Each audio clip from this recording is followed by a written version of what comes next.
E aí, turminha do segundo ano? Como é que estão vocês, gente? Muita saudade de vocês. Espero que vocês também tenham descansado um pouco aí, como nós descansamos durante essas 2 semanas. E agora estamos aí com as baterias renovadas para recomeçar os nossos estudos. Mais um bimestre se inicia, o terceiro bimestre, e eu espero que vocês estejam animados para recomeçar, gente. E sempre, né, esperando, se Deus quiser, o retorno quanto antes aí das nossas aulas presenciais, e é o que nós mais almejamos para que a gente possa ainda esse ano voltarmos aí a essas aulas presenciais. Certo, certo, galera? Muito bem, gente. Vamos lá para a nossa aula de hoje. Nós vamos falar um pouquinho agora a respeito do segundo reinado no Brasil, e eu espero que vocês possam ah, compreender bem a matéria que hoje vou apresentar para vocês aí, tá bom? Então, a nossa matéria, então, faz parte ainda do nosso caderno 8 do Império e República, e vai falando também aqui sobre, em especial, o segundo reinado, tá certo, galera? Joia. Vamos lá, então, pessoal. Não esqueçam das nossas atividades semanais aí. Estão aí sempre para vocês, para lembrar, né? Assistir a videoaula é importantíssimo, gente. Tire suas dúvidas através dessa pequena videoaula para vocês aí, uns 20 minutinhos, separa aí para você assistir essa videoaula, ok? Leia também as páginas 22 a 30 do capítulo 2, da apostila 8, para ajudar vocês a entender um pouco melhor a matéria, certo? Se tiver dúvidas ainda, por favor, entre em contato comigo. Façam as atividades das páginas 25 e 26 do capítulo 2, apostila 8. Na quinta-feira, postaremos aí novamente as, o gabarito, né, com as resoluções das questões, se vocês ainda tiverem dúvidas, ok? Muito bem. Lembre-se, novidade, nós temos então a participação no fórum essa semana e teremos o nosso encontro, né, vamos dizer assim, ao vivo, por um tempinho ali. Esperamos que vocês estejam presentes para a gente tirar dúvidas, conversar um pouquinho a respeito da matéria e resolvermos alguns exercícios também. Tá bom, gente? Espero vocês lá. Vamos lá, então, para a nossa aula de hoje, falando então sobre o segundo reinado. Bom, esse momento do segundo reinado foi um momento de estabilidade interna, modernização dentro do nosso império. O Dom Pedro II foi vamos dizer assim, o político brasileiro que mais tempo ficou no poder. Foi um governante aí que mais tempo ficou no poder, porque ele ficou de 1840 até 1889. Os bons em matemática aí, 49 anos, né? Isso se deu, de acordo com o que muitos especialistas e historiadores acreditam, devido à estabilidade política, social e econômica que o Brasil passou neste período. A estabilidade política se deu especialmente porque o monarca conseguiu conciliar os interesses das elites brasileiras sob o comando deles, né? Sob o comando dele, né? Então isso fez com que houvesse uma estabilidade política, e aqui a gente pode falar que entre aspas essa estabilidade política, porque inicialmente os conflitos eram intensos ainda, como nós vamos falar daqui a alguns instantes, tá bom? Houve também uma certa modernização nessa época.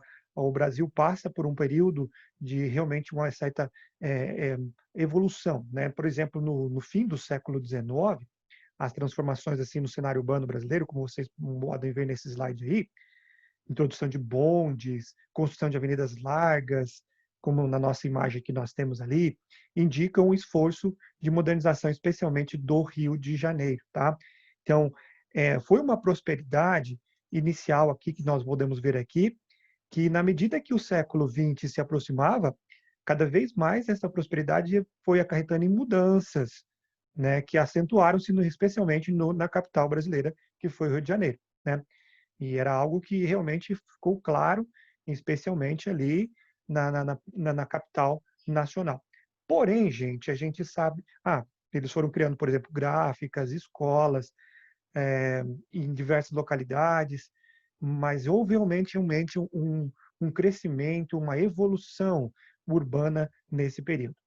Porém, como eu disse, essa prosperidade, segundo o Reinado, ela não foi para todos os setores da sociedade.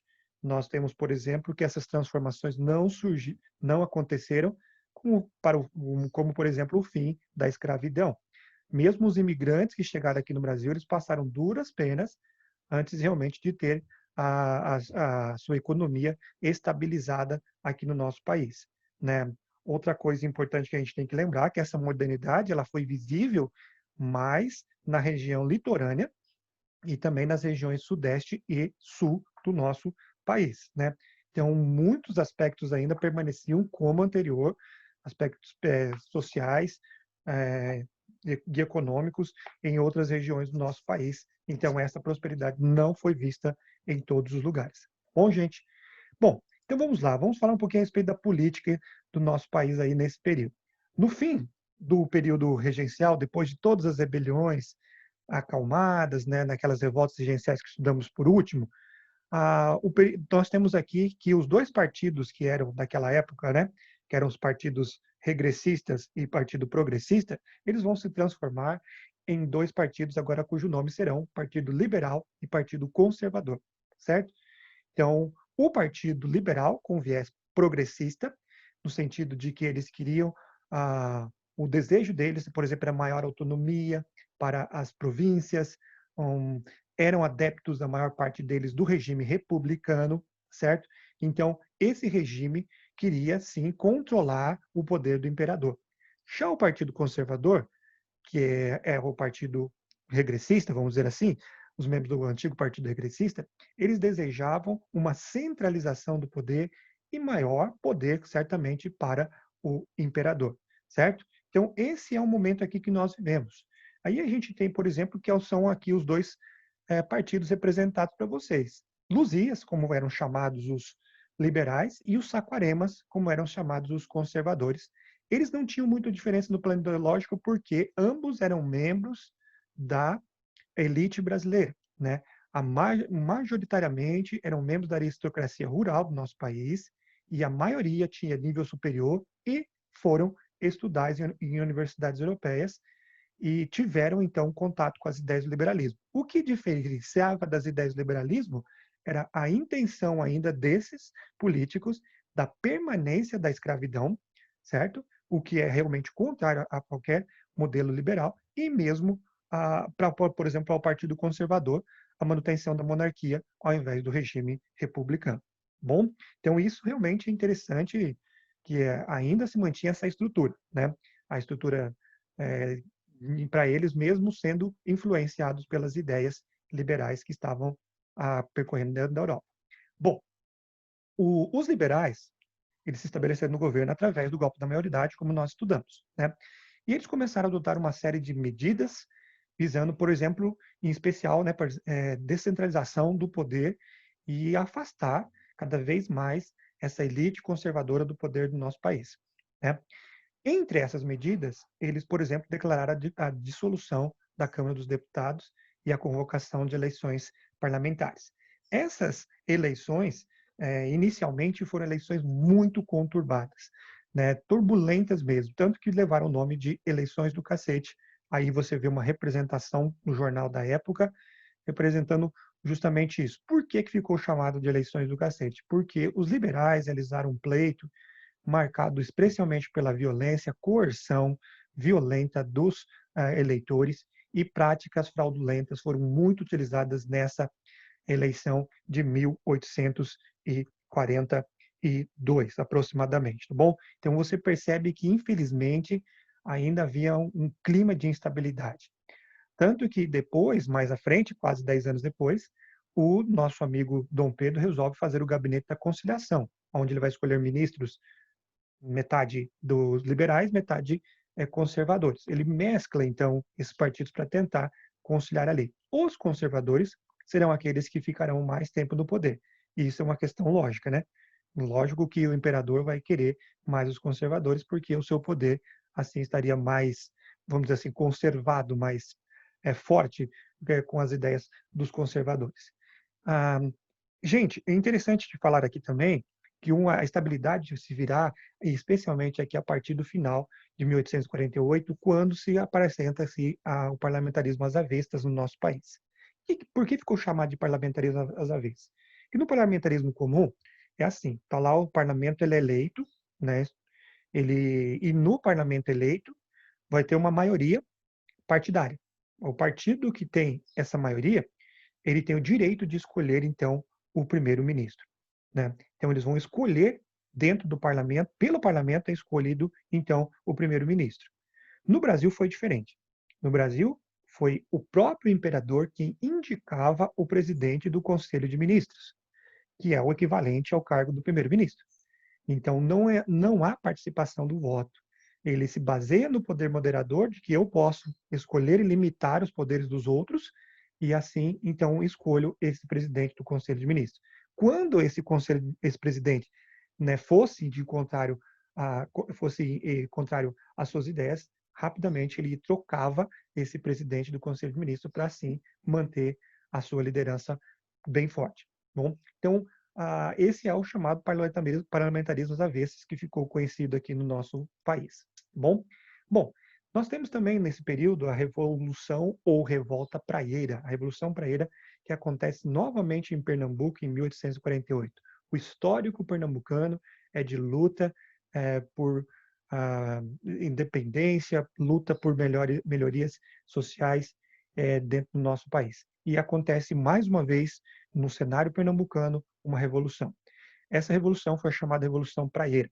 A principal causa foi por causa da concentração fundiária, ou seja, a concentração de terras nas mãos de poucas pessoas. Havia uma miséria social nos outros ramos da sociedade, e o monopólio comercial e os privilégios concedidos aos negociantes que tinham na região ali, especialmente antigos, né, portugueses da região, propiciaram justamente a eclosão da Revolução Praieira. A Revolução Praieira foi liderada por intelectuais e profissionais liberais que estavam insatisfeitos com a situação política e econômica do nosso país, né? Esses camaradas estavam muito bem informados do que estava rolando lá na Europa, coisas que nós já estudamos, que foram as revoluções liberais. Essas revoluções liberais, na primavera dos povos, estudamos lá o termo cunhado pelo nosso amigo Eric Hobsbawm, mostra que muitos deles estavam querendo muitos países da Europa querendo estabelecer revoluções para haver uma mudança, uma liberdade e até independência de determinados países. E não foi diferente. Esses profissionais aqui estavam bem informados a respeito dessas ideias e, através delas, eles tentam, então, realizar esse movimento chamado Revolução Praieira. O instrumento de divulgação das suas ideias era um jornal chamado Diário Novo, que se localizava na Rua da Praia. Daí veio o nome, né, Revolução Praieira, da sede do jornal, que foi o principal meio de divulgação das ideias dos rebeldes em Pernambuco, tá bom? O estopim para essa revolta foi a nomeação de um interventor conservador. O Dom Pedro acaba nomeando para a província pernambucana um interventor conservador, o que não traz alegria, não traz muita satisfação para os nossos amigos liberais. Né? Como nós falamos, a maioria deles, eles eram até membros do Partido Liberal Radical, querendo realmente uma liberdade completa em relação ao monarca. E aí eles vão estabelecer um manifesto ao mundo, que é um artigo onde eles apresentam as suas principais reivindicações e ideias. Primeiro, a substituição da monarquia pela república, voto universal, autonomia para as províncias, de fato, liberdade comercial, também de fato, e também liberdade de expressão, e o trabalho como garantia de vida para todos. Veja que são ideais muito liberais. Então, vocês percebem isso. E aqui vocês veem que esse é o manifesto que eles lançam e partem para a luta. Dentro dessa luta, eles até conseguem, por um tempo, se estabelecer com boas vitórias, especialmente liderados pelo nosso amigo Pedro Ivo, que era um liberal radical, um jornalista, né, que fez muito para popularizar as ideias da Revolução Praieira. Ele consegue ter uma liderança de 5.000 homens no exército e algumas vitórias importantes diante das forças do governo, eles conseguem. Tentaram, né, os países tentaram tomar Recife, porém acabaram derrotados e muitos tiveram que fugir para a Zona da Mata. Gente, não havia uma estrutura militar para enfrentar tropas do Império, e então, por isso, eles foram derrotados e vários líderes foram presos. Pedro Ivo é um deles, né? Foi julgado e condenado à prisão perpétua. O desfecho principal da Revolução Praieira mostrou claramente a cumplicidade que tinha entre o Império e muitos grupos oligárquicos escravistas, que ajudaram na caçada dos rebeldes praieiros ali em Pernambuco. Bom, bom, por último aqui, gente, eu queria falar brevemente com vocês sobre a economia brasileira no segundo reinado. Esse é o suntuoso Teatro do Amazonas, lá em Manaus. E ele reflete claramente uma grande, ah, vamos dizer assim, a, a grande riqueza que se estabeleceu na região, especialmente diante do ciclo da borracha, que será no fim do século XIX.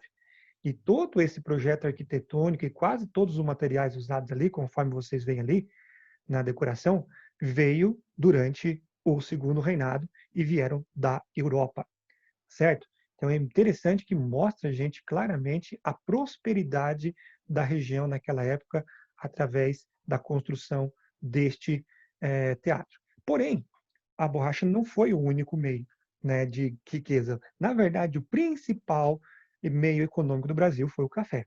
E é o que nós vamos falar agora aqui. Né? O café, sim, foi a principal riqueza do Brasil, tanto que a bandeira do segundo reinado possuía lá os ramos de café. Então é bem interessante que nós podemos perceber isso, que o café foi, sim, a principal riqueza da época.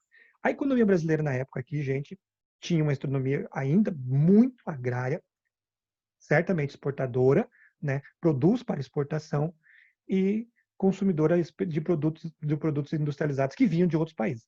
Ainda pouco se teve no Brasil. A partir da produção de café é que o Brasil começa a se industrializar, nós vamos ver daqui a pouquinho. E a atividade cafeira, ela tinha uma produção doméstica até o século XVIII e depois ela passa a ser uma produção que vai ser exportadora. Bom, então vamos falar um pouquinho a respeito disso, né? Olha esse mapa legal aí, gente, que a gente tem, onde você tem os diversos produtos que estavam na época, sendo produzidos aqui no Brasil no século XIX. Olha a borracha, toda a parte Amazônia, né, produção de borracha, por isso, né, aquela suntuosidade que nós falamos ali, mas também existem outros produtos sendo ah, é, explorados no nosso país. E entre eles estava justamente o café na região sudeste do nosso país. Bom, e o café vai se expandir e vai se transformar no principal produto brasileiro do segundo reinado. Vamos lá. Gente, o café. O café ele tem origem, né, nas montanhas etíopes, na Arábia do Sul, ali também nas Antilhas, você vai ver diversos tipos de café, mas alguns acreditam, remotam a origem dele, especialmente a África, que depois vai ser conhecido também aqui na América, especialmente produzido nas Antilhas. No Brasil, as primeiras mudas de café chegaram através de um camarada que era um oficial do governo chamado Francisco Palheta. Ele vai numa missão para a Guiana Francesa e lá ele recebe da esposa do governador da Guiana Francesa algumas mudas. E ele traz para o Pará em 1720 e depois para o Rio de Janeiro em 1727 e ali se começa uma produção doméstica local que depois mais à frente vai se expandir cada vez mais. Durante o século XVIII ainda a produção era mais doméstica, era ainda localizada, não com o intuito de exportar no nosso país. Mas o ciclo do café no Brasil ele teve 3 fases. A primeira fase ela ficou praticamente restrita ao Vale do Paraíba, entre Rio de Janeiro e São Paulo. Bom, nessa primeira fase, caracterizava-se pelo trabalho escravo, o capital inicial, né, proveniente de fontes internas aqui do nosso país, de grandes produtores, né, donos de terra, que vão trazer. É nessa fase que começa, então, o surgimento dos famosos barões do café, que são esses grandes proprietários que começam a produzir café em larga escala e se transformam em detentores do poder e de grande riqueza no nosso país. Né? A estrutura ainda era bem atrasada, bem obsoleta, tá? E o transporte era feito geralmente por mulas e também por estrada de terras nas costas de escravos. Bom, então, essa era feita a forma como era ainda transportado o café. A segunda fase já vai para o Oeste Paulista. Eles vão se transformando para o Oeste Paulista.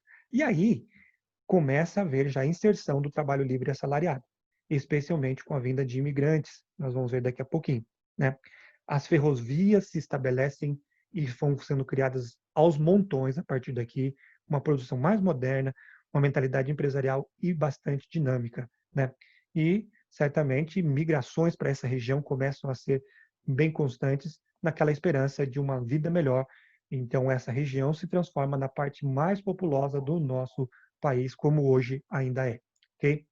E a terceira fase é a fase que vai atingir o norte do nosso Brasil, desculpa, do nosso país, o Paraná, do nosso estado, perdão, Paraná, ainda com trabalho livre assalariado, uma produção bem mais moderna e já com a utilização especialmente da terra roxa da região aqui do norte do Paraná. Isso só acontece agora aqui no início do século XX, onde nós temos hoje o oeste, chamado, né, norte cafeiro do nosso estado, Maringá, Londrina, entre outras regiões, se desenvolveram justamente por causa da produção do café. Bom, este mapa que você vai ver na próxima aí mostra justamente esses ciclos de expansão. Inicialmente no Rio de Janeiro, no Vale do Paraíba, que é o rio que vai atravessar, vai fazer fronteira entre Rio de Janeiro e São Paulo, e depois, na segunda fase, em aqui laranja aqui, chegando já no Oeste Paulista, e a terceira fase aqui no norte do Paraná, tá bom? Então aí você vê essas três fases. E a partir daí, o café foi se expandindo para diversas localidades do nosso Brasil, como vocês percebem neste mapinha aqui. Gente, como consequência da produção do café, a economia brasileira ficou muito dependente, extremamente dependente da exportação de café. Então, quando o preço do café caía, o governo tinha que comprar, né, sacas de café e até queimar, se fosse necessário, para manter o preço do café estável, não baixar muito, porque é aquela questão da lei da oferta e procura. Se tem muito café no mercado, aí o preço cai muito. Então, eles desejavam fazer isso, né, para poder manter o preço do café estável. Concentração do poder político e econômico na região sudeste. Ainda hoje, infelizmente, nós temos isso. O aumento do desenvolvimento industrial e urbano do Sudeste, imigração europeia para as lavouras do café, que nós vamos estudar na próxima aula, sobre a migração europeia, e também a construção de ferrovias, que traz um grande benefício, que é o início da produção industrial do nosso país. Bom, então isso aqui é bem importante, umas consequências importantes e interessantes da produção de café no nosso país. Certo, gente? Então, essa é a nossa aula de hoje. Espero que vocês tenham compreendido. Qualquer coisa, por favor, entre em contato comigo, tá bom, gente? Tenham todos uma boa semana e até mais, galera.